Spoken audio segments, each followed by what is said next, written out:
Hi everyone, welcome back to my channel. Welcome to a new project. This is a mini album using the beautiful collection Threads from Stamperia. And it is the covers are 6.5 by 6.5 with, I believe it's a 2.25 inch spine. Yeah, 2.25 inch spine.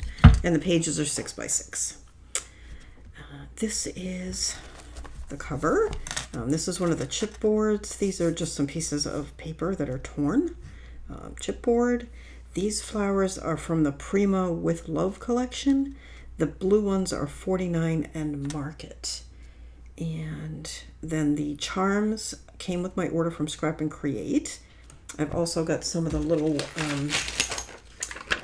flat backs from Graphic 45 in the silver and gold, and some Aurora Borealis flat backs that were in my stash, plus some little glitter ribbon in a pinky color.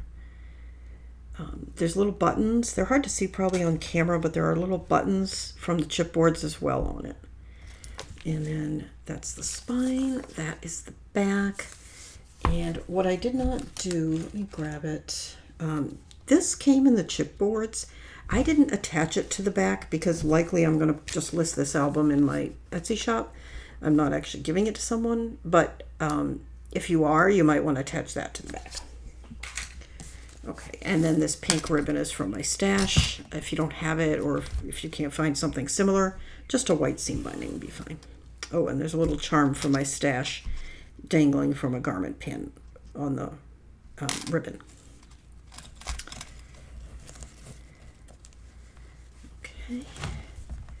And because this album has 6 by 6 pages, I tried to make sure that the covers, which are 6.5, had plenty of room for you to put full-size 4 by 6 pictures. So on the front cover is just plain.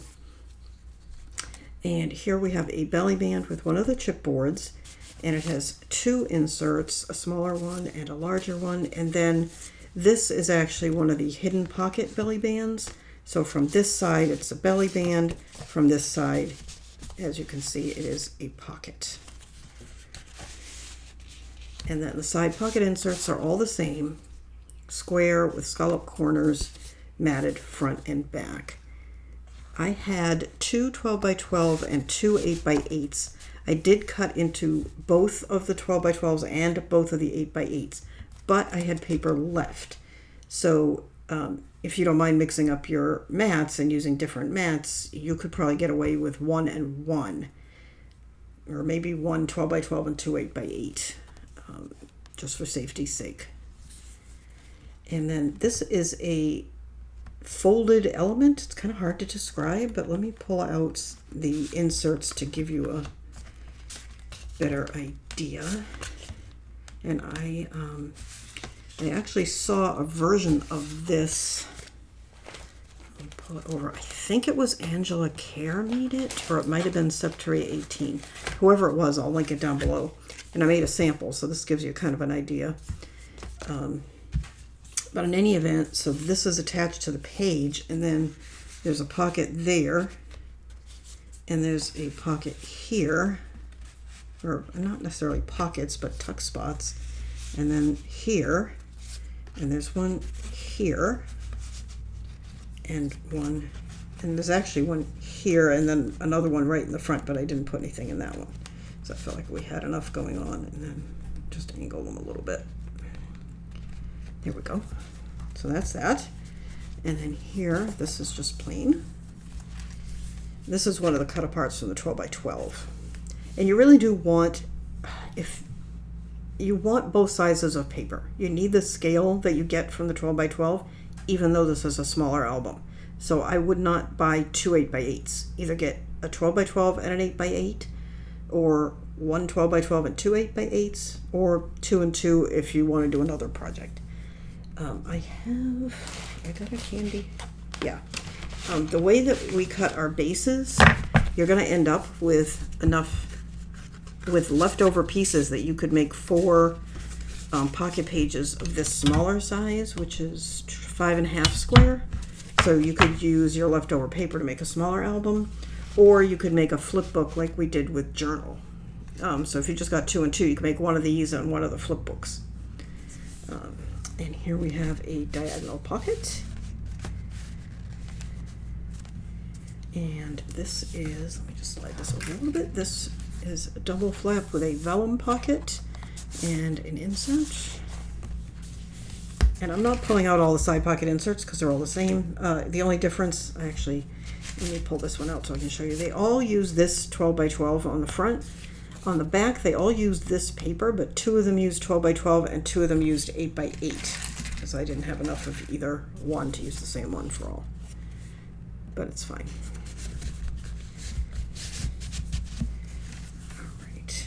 Yes. Okay, and this is a pocket. Now, I want to tell you now, make a note of it, check your cutting guide. You want to follow what I tell you in the cutting guide, not what I do in the video. The reason for that is this pocket, and I didn't realize it at the time, but this pocket turned out to end up exactly the height of this envelope, like this space, when you close it, and they were catching on each other. So this pocket needs to be a little bit wider than it actually is on mine. So in the cutting guide, yours is going to be wider. Go by that. Don't go by what I tell you in the video. Make the wider one. On mine, in order to mitigate that, I put this chipboard, but I kind of like it. It acts as a handle, so you could still put it there. But that's why I ended up putting it there, in order to prevent this page constantly catching on this envelope, which is what this is. And then it has a little card. And here in the back, there's just a pocket. And then, as I mentioned, I wanted you to have places for 4x6 photos without having to trim them. And that's what this belly band is. Belly band. Waterfall. My goodness.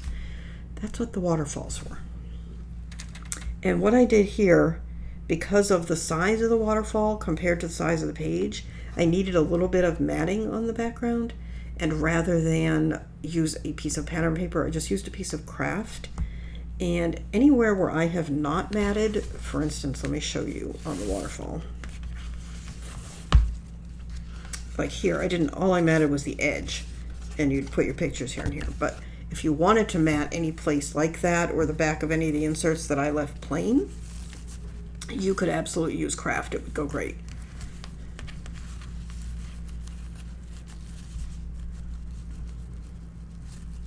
Well, why is it whenever I get on camera I can't tie a bow? I think it's because I can't see. It's so far away from me. Which I have to tell you, as you can see, is less than an arm's length, but that's how blind I am. Okay. So there we go. There's the back. And there is that. So this is a really pretty feminine album. And the collection is really pretty as well. And again, once again, I can't get the bow tied. Ugh. There it is. All right, I have to do it by feel. Okay. I may have to trim that. That's awfully long, isn't it? I like a really frou-frou bow on something feminine like this. And there's the top. So, all right, I hope you will join me in making this. There is a link down below to Scrap and Create where you can get all your supplies. And I will have a link down below either on this video or the first video of the tutorial with the cutting guide. And don't forget that you're going to use your cutting guide for that one pocket and not what I say in the video, because I'm going to tell you in the video how big that pocket is, and you need to make yours wider than what I say. So that's it. Thank you so much for watching. I will see you next time, and we will get started with making this pretty book. Bye-bye.